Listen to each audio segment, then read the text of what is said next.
bothers me. It didn't bother me 5 seconds ago, but it bothers me now.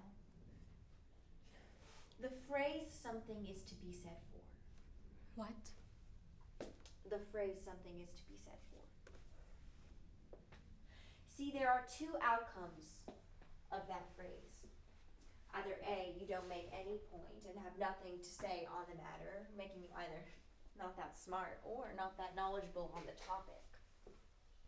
Or B, you do have a point to make and you continue to expound on the topic, making your preface unnecessary and yourself kind of an asshole. What?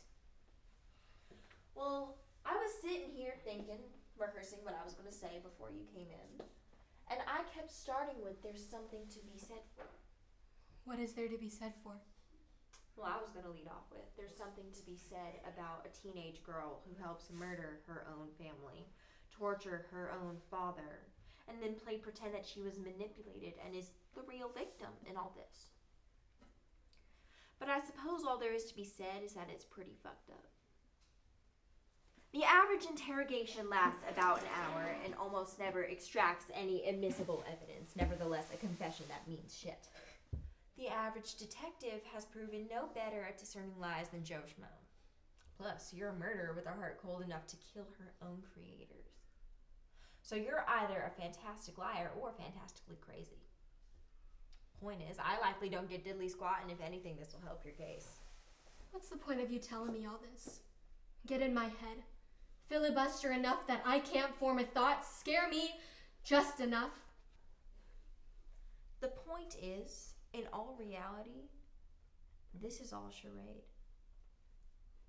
Maybe I intimidate you a little, break you psychologically.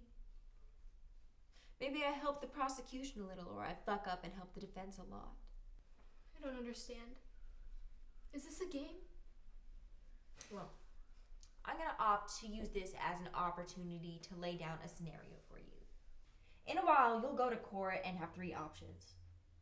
You plead insanity, which, while fun for me as a spectator, horrible for you. See, you plead insanity, and on the off chance you succeed, you spend the rest of your days in a padded facility loaded up with enough barbiturates in your blood, you may as well be dead. Red pill. Your defense tries and fails to paint you as an innocent little girl.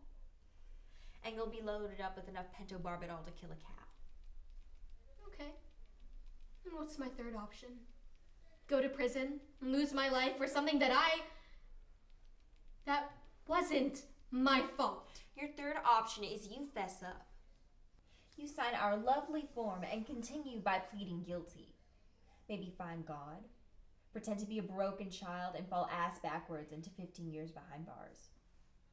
Frankly, I don't know what women's prison is like, and while I'm sure it's bad, it's a hell of a lot better than the great beyond, especially if there is a God.